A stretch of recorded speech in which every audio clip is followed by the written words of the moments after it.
Bismillahirrahmanirrahim. Assalamualaikum warahmatullahi wabarakatuh. Salam sang sejati. Sesungguhnya tidak ada yang lain selain Allah dan diri kamu sendiri. Diri manusia itu bertentangan dengan Tuhan.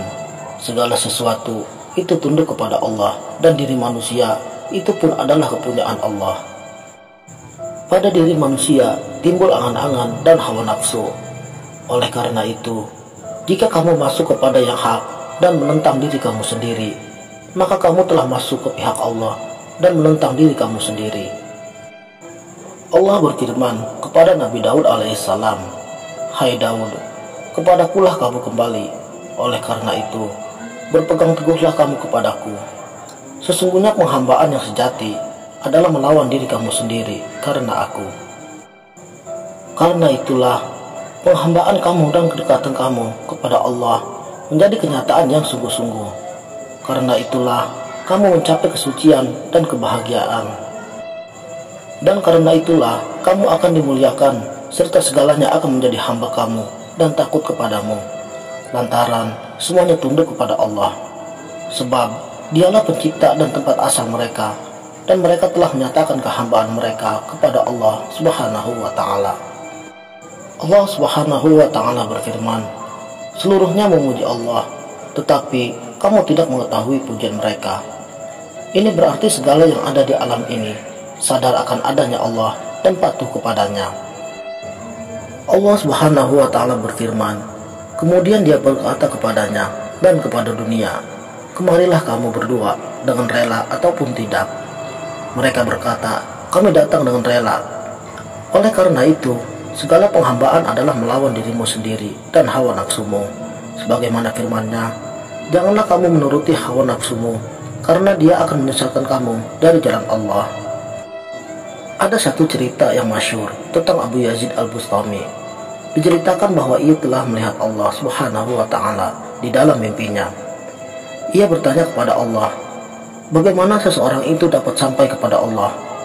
Lalu Tuhan menjawab, "Buanglah dirimu dan datanglah kepadaku." Setelah itu katanya, "Aku pun keluar dari diriku seperti ular keluar dari sarangnya."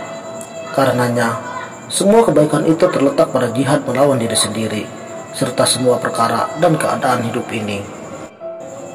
Sekiranya kamu dalam keadaan salah, lawanlah dirimu hingga kamu terhindar dari hal yang haram, dari manusia, dari prasangkaan, serta dari pertolongan mereka, ketergantungan kepada mereka, takut kepada mereka, dan dari menghendaki apa yang mereka dapati dari dunia fana ini. Janganlah kamu mengharapkan hadiah, sedekah ataupun pemberian mereka. Hendaklah kamu membebaskan dirimu dari apa saja yang bersangkutan dengan keduniaan. Dan sekiranya kamu mempunyai saudara yang hartawan, maka janganlah kamu mengharapkan dia lekas mati dengan niat kamu ingin mendapatkan hartanya. Hendaknya kamu keluar dari pengaruh makhluk dan anggaplah mereka itu seperti pintu pagar yang bias terbuka dan bias tertutup, atau seperti bunglon yang kadang-kadang berubah dan kadang-kadang tidak. Segala yang berlaku dan terjadi adalah dengan kehendak Allah, dan Dialah yang membuat dan merencanakan segalanya. Jadilah kamu yang berjiwa tauhid, yang mengesahkan diri kepada Allah, Tuhan semesta alam. Jangan pula kamu mengikuti faham golongan Jabariyah atau Qadariyah. Lebih baik kamu mengatakan bahwa perbuatan itu adalah kepunyaan Allah, sedangkan manusia adalah berusaha menjalankan perintah Allah yang berhubungan dengan manusia. Pisahkanlah bagianmu dengan perintahnya, dan janganlah kamu melampaui batas, karena perintah Allah itu pasti berlaku, dan Allah akan menjatuhkan hukuman kepada kamu dan mereka. Janganlah kamu ingin menjadi hakim sendiri. Keberadaan kamu bersama manusia adalah karena takdir Allah, dan takdir ini terdapat di dalam kegelapan. Oleh karena itu, masuklah ke dalam kegelapan itu dengan membawa lampu yang juga menjadi hakim. Itulah dia Al-Quran dan Sunnah Rasulullah Muhammad SAW. Janganlah kamu melanggar keduanya. Jika timbul di dalam pikiranmu atau kamu menerima suatu ilham, kemukakanlah dahulu kepada Al-Quran dan Sunnah Rasulullah. Sekiranya suatu pikiran atau ilham bertentangan dengan Al-Quran dan hadis, maka janganlah kamu ikuti dan kamu jalankan. Wallahu a'lamu bishawab.